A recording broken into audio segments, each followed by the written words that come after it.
يا حبيب قلبي؟ ايه يا اميره؟ بس يا في حسين ايه كده. في يا اميره؟ ايه رايك في الفستان ده؟ فستان؟ يا لهوي على دماغك الفضه، مش بتكلم في مكالمه شغل يا اميره. عجبني قوي قوي قوي. حلوه يا اميره، هاتيه. طب بصي بصي كمان ده. ايه رايك؟ الاسود احسن يا اميره.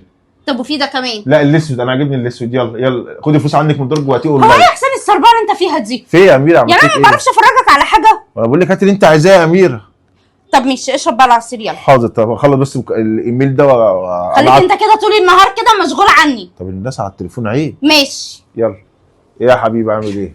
طب اقفل دلوقتي، اقفل. بقول لك يا حسين يا ابني، اقفل يا ابني. ايه ياما في ايه؟ مراتك ما تشربش من ايدها حاجه ولا تاكل من ايدها حاجه. ليه ياما؟ دي كانت بتحط لك حاجه في العصير يا حبيبي احلف. عشان تموت. احلفي بالله. والله انا شفتها، فقمت انا جبت كوبايه وخليتها حطيته فيه. يا بنت اللذينه. اوعى تشرب من طب ايدها اعمل ايه حاجة. دلوقتي ياما؟ اقول لك اعمل ايه عشان تتاكد كمان. عشان تثبت عليها حاجه. اعمل انك ميت. خد ياما خبي الكوبايه دي عشان شربتها. وانا هعمل نفسي ميت وهنشوف ايه اللي يحصل كده. لا هقول لك هجيب لك الكوبايه فاضيه. مش وقته ياما، مش مشكله. لا عشان تثبت. بسرعه ياما. يا اميره يا بنت اللذيكه. خد اهو. ماشي ياما. يلا انا ماشي ماشي. يلا. يا حسين. ياه يا شيخ اخيرا غرت في داهيه. ايه يا حبيبي؟ خلاص يا عمري راح في داهيه. عملت كل اللي انت قلت لي عليه وحطيت له السم في العصير.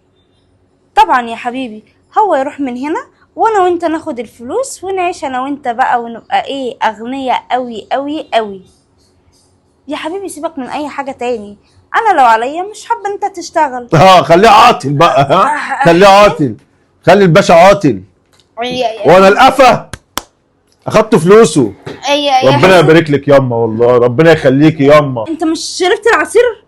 قولي اللي عندك قبل ما ازعلك. يا حسين هقول ايه اللي عندي بس. انا كنت عامله لك عصير حلو. عايز سبب واحد يخليك تعملي فيها كده ليه؟ عملت ايه بس انا يا حسين؟ انا ما عملتش حاجه. حرمتك من ايه يا اميره؟ يا حسين ما حرمتنيش من حاجه وانا ما عملتش حاجه اصلا. طب بتخونيني ليه؟ انا سامعك بودني. لا مش بخون. انا سامعك بودني يا بنت. ده كان زميلي في الجامعه وكان بيسلم دي خيانه كده بسرعه سريعه يعني. يا حسين ما صدقني بالله. لا لا لا ازيك لازم يموت.